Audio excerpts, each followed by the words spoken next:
Hello, what's up guys, welcome back to my channel, and if you are new here, my name is Emmanuel.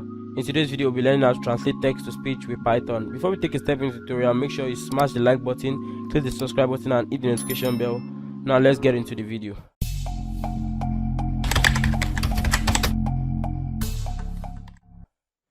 First we're going to do is we're going to define a function. We're going to call it main. Okay, let's just use pass here for now, and then we're going to say if name is equals to, okay, there's a shortcut in Sublime, just type if main and then press enter. You should do this, which is what we want. Now inside this function, of course, when you want to do a text speech, you want to get text. So we're going to say input enter text, and then we're going to, you also need a language. Okay, I'm going to explain that to you. Language input enter language to speak in. So this is gonna, like, for example, if you give this language, put French in this language. So actually this is what, let me show you this. This is kind of what we're gonna be using for the language code. We're gonna be using a code for the language, and for the top level domain, as you can see, we're gonna be using this. Okay, so actually this top level domain is a way of making requests, but we're not gonna talk much about it for now. And the language, these are languages we can use. We're gonna be using the code actually. Okay, I've done liberty of getting that pics. Now we're gonna say TLD. Okay, top level domain. Then we're gonna say input enter, let's just call that accent. And the reason why I put accent there is because this can sometimes affect the accent of the speech, okay, depending on the top level domain you use. Okay, so I'm gonna come here and then we're gonna convert it to speech. So how do you convert to speech? We're gonna make use of a third-party library by which works with Google, which is GTTS. So we're gonna open continue folder. If you're Mac or Linux, right click, you see open in terminal. But else just come here and type cmd if you're Windows. We're going to minimize that. So to make use of that, we're going to say pip. If pip doesn't work for you for what I'm about to do, you should use pip3 instead. Okay, so we're going to do pip install gtts. Now if you try installing it and it doesn't work, you should search for it on Google, or make sure you comment in the comment section below so I can help you with your challenge. And I'm going to install this now. Okay, so as you can see, mine is installed already, so just make sure yours shows successful. And I'm also going to make use of play sound. You must have seen me use this before. If you are not watching my video for the first time, I'm going to say pip install play sound, and then I also have that installed. Now to make use of that, we're going to come up here, so we're going to say import gtts, but let's just do it this way. From gtts import gtts, okay, and then from play sound,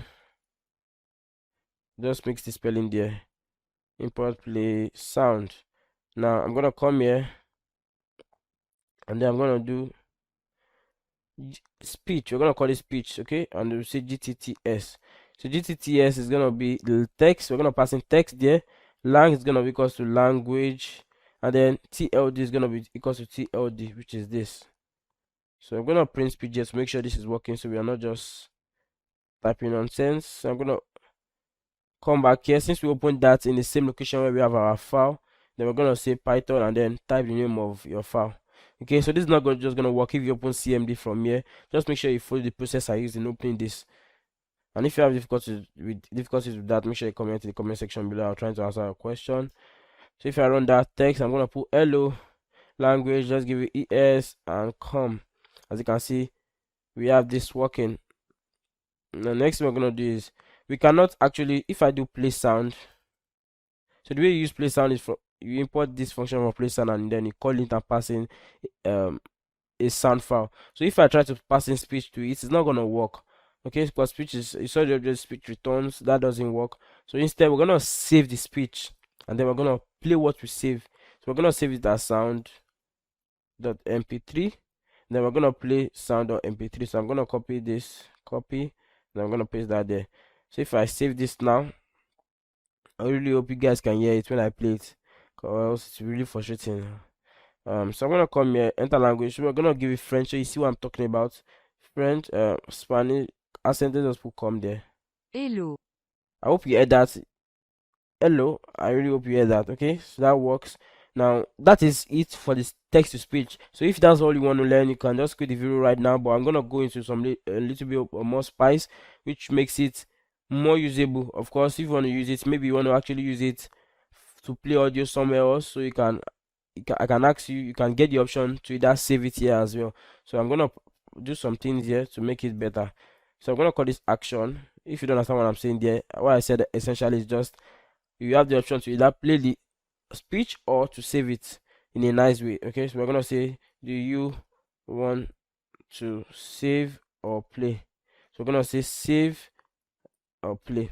Okay, then we're gonna put this here. Now we're gonna say if action is equals to, we're gonna say save, we're gonna pass for now. Then we're gonna say elif action is equals, oh my, so we're gonna call this play. Then if you want to do play, of course this is what we're gonna be doing. We're gonna do, oh my, okay, so I have to copy that, cut all of that x. Now I'm gonna paste that here. Okay, so now if you try run your file at some point in time and you get tab 0 or something like that, just make sure you come here and convert indentation to spaces. Okay, so that should fix the error for you. Okay, that's because you mix tabs and spaces together, as might see me doing here. The reason why I can do it is because I already have that configured at the beginning of the video, so it's not gonna give me an error, obviously. Now next thing here is when we play sound, of course, since the user just wants to hear the sound, you want to keep accumulating space on the user's disk. We're gonna remove this immediately we finish playing it. To do that, we're gonna make use of OS. Okay, Control Shift Enter to do that. Then we're gonna say import OS. Down here, we're gonna say OS.remove, and then we're gonna pass in this. I'm gonna copy that and paste it there.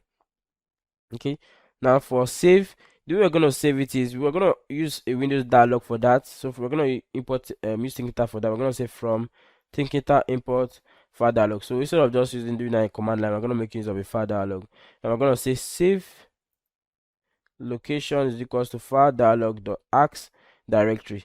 Now we're gonna pass in a title. You're gonna see what that title is. So we're gonna say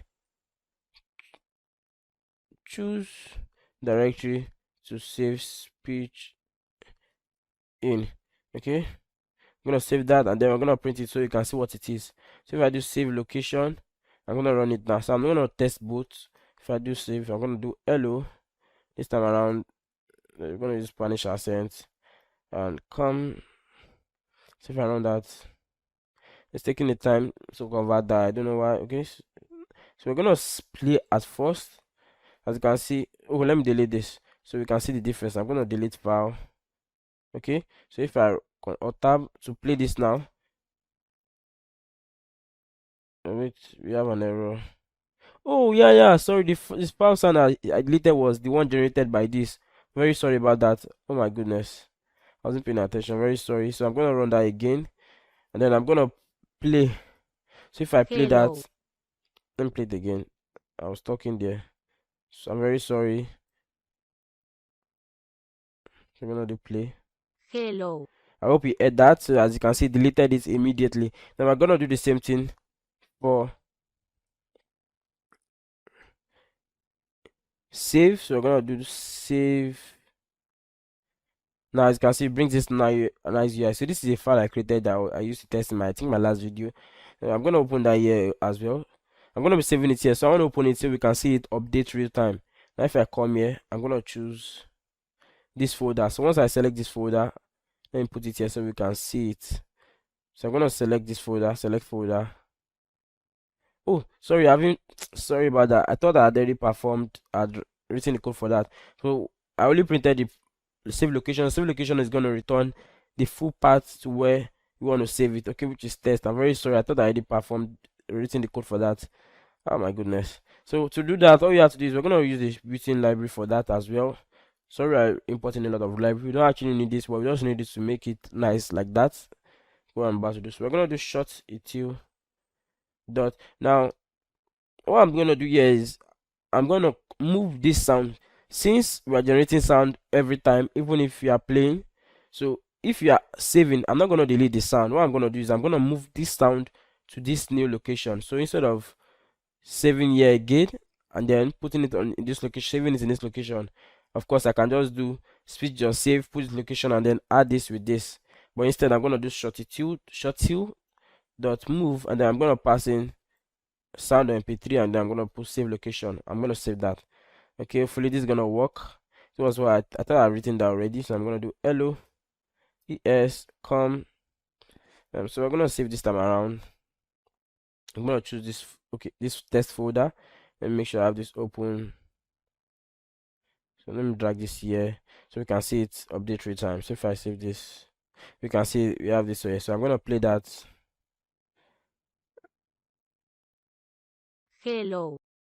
Cool. I really hope you can hear that. I'm gonna minimize that. That works well. Okay, now we're not gonna leave our code like this. We also want to be able to run this in a continuous infinite loop until the user doesn't want it to continue running. So we're gonna say run is equals to this. Now we're gonna say while run is equals to this. If we say while run is still empty, then we want to keep running this. So at first when we run this, run is always gonna be empty. So it's just gonna keep running this. Now what do we want to run? Oh, sorry, it's gonna keep running whatever we have here. Now we want to run main. When after we run main, then we want to ask the user input, do you press enter to continue? Okay, so if they want to continue running, so if you press enter without typing anything, it's going to be equivalent to run, and then when it comes up here, run is still going to be equal to this. Okay, now which means enter or return, some people know that as return. Okay, it's going to keep running. So if you type any other thing, it's not going to continue running. Now to undo errors, for example, like this, so let's test the one I've done. Of course, at first es come, so we're going to play Hello. now. As you can see, it asks if I press enter, I can run it again. I'm going to run it to hello now with friend, and then I'm going to do code.uk. Now I'm going to play hello. I pronounce that as hello. Now I'm going to run it again, but if I press enter, you see we have this error and it stops our code, so we don't want that. Now I'm going to say try. I'm going to use this try except. I'm going to cut this. Oh, I think I cut twice there, so I'm just gonna run it here again, main, and then instead of raising the error, we're gonna print error, and then we're gonna put the error right in front of it, and then we're gonna continue. So if it's an error, instead of asking the user to run again, we're just gonna continue and run the code again. So if I save this and run this code, I'm gonna put arrow up. Oh my goodness, that's gonna return an error. Anyway, that's what I was trying to do. So I'm gonna run this again. Arrow up and arrow down to navigate if you don't know how I'm doing that. Okay, so it says language not supported. Hello. Okay, so as you can see, it returns this error, and then we continue. Okay, so you can keep having errors, and it's just gonna give us what we want. So that works. I'm gonna use Ctrl Z. Oh my goodness. So that's the bad part of using this. So I'm gonna, you have to use Ctrl Z to come out of that. Ctrl Z is not going to work, as you saw there, it didn't work. So I'm going to use Ctrl Z to come out of that. Okay, now, hey guys, sorry, I finished recording. Stop recording before I remember that I was going to talk about this TLD. So this TLD, let me show you what it does basically. So if I come here, arrow up, let me give it hello, let me give it French, and then if I give it nothing, as you can see, it says hello. It gives us this error, it's not reachable. So that's this accent, this TLD is supposed to be here. That's why we see we have nothing about this dot. That's why it's not working. So that's what this TLD means essentially. Now I'm gonna resume the video. If you enjoyed the video, thanks for watching. If you enjoyed it, then you should give it a thumbs up and make sure you subscribe so you don't miss out on my next epic content. Much love guys, peace out.